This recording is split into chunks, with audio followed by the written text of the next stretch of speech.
come up on stage. Come on. Let's give it up, Mr. Chicago Bulls, Pineapple Man. The stage is yours, brothers. Hey guys, how are you doing tonight? Who knows much about basketball? Good, no one. Exactly. Who knows who Michael Jordan is? Good. Who knows who Kobe Bryant is? Who knows who Dennis Rodman is? Who knows who Phil Jackson is? So Phil Jackson has the most amount of premiership rings out of any other person in the entire of the NBA. He's got 11. Michael Jordan has 6. Kobe Bryant's only got 5. The speech that I'm going to teach you tonight, as I take my sunglasses off and get personal with you guys, is how to manage a team. You're not the star player. The biggest thing, and from these situations that I want you to take away, is that you are not a star player in your startup. So who's got a startup? Who's got a business? Few of you, yeah, great. Who's got a team that they manage of some kind? Few of you again, good. Team, yeah, good, great to hear you guys. So what basically I'm going to give to you tonight is some takeaway points on how to manage a team in a startup environment and not be the star player. Because you are not the most important person when it comes to your team. You need to hire people that are the most important and the best. Because Phil Jackson, none of you know who he is, but he has more premiership rings than anyone else. So I came from a background, I think it's a terrible job, working in insurance, on phones for the RACV. Anyone here from Victoria in Australia? Cool, you know the RACV, yeah? I was on the phone doing sales, doing all that sort of stuff, yeah? Terrible. Did not like it at all. Got me through a master's, that was fine. But then I got handpicked to become a part of a startup environment. And this startup was a part of the RACV, funded by the RACV, and they now are RACV Solar. And that team that we were a part of had some of the best managers that I've ever experienced in my life. And these managers live by certain principles. And essentially, I don't know if anyone knows, hands up, who knows what Sigma Lean is? No one? Yeah, we got 1 or 2, good. It's a form of management, yeah. Hands up who's read Rules, No Rules by that's the Netflix story.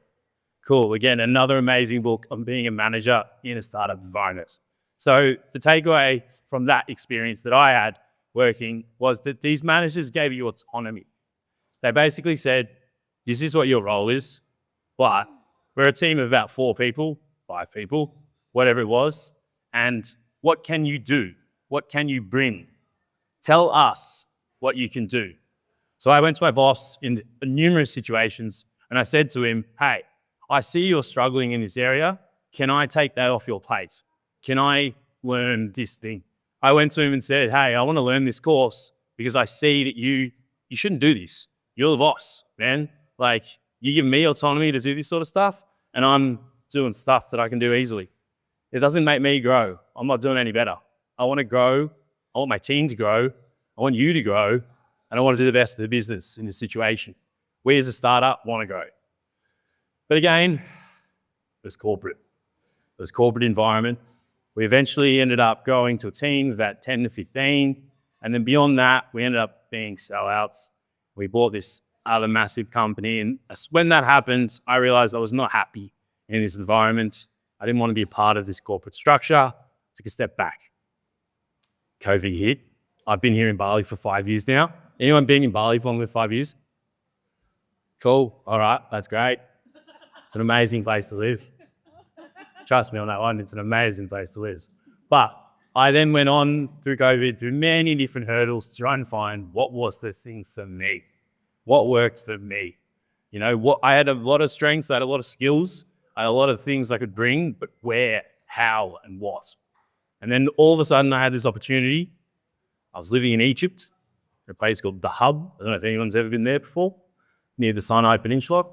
And this guy that was an American, it's actually a high school teacher to be fair, and he went, I want to run a sailing business in Croatia. And I went, cool. This guy was like 45 years old. He's still got a Bitcoin on his laptop, and he doesn't know how to access his laptop to get the Bitcoin. That's his technological abilities. That thing is just sitting there still. So I went, look, mate, I can figure out all this sort of stuff. I can be this person. But what we need to do is we need to make a team of people that are ready to grow and ready to build with us. And basically, we went on to hire a bunch of different people. But the thing was, you have to give them a few different areas. And the takeaways from this situation, as I get my red lights coming on, are a few different things. Firstly, bring your truest self to work. Don't hide behind any sort of situation. We had Vic over here before talking about the magic of being yourself. Be yourself. Bring your truest self. Second takeaway is trust your team. Hire the best, pay them the best, and make sure that you give them that trust to do the best, because they will at the end of the day. Third thing that I'll say in this situation is give them autonomy. Let them work how they want to work. Let them do things how they want to do things. Don't be a boss. Be a coach. That's what Phil Jackson was. He was a coach. He didn't boss Kobe Bryant. He didn't boss Michael Jordan. But they won all those premierships.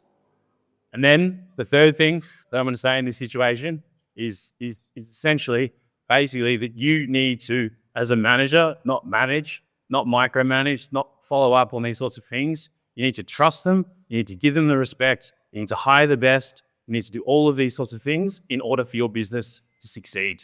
And then once you get through those hurdles, you will succeed, because that's how it is. Once you have the best, you will be the best. Simple as that. Give it your all and you'll get it all.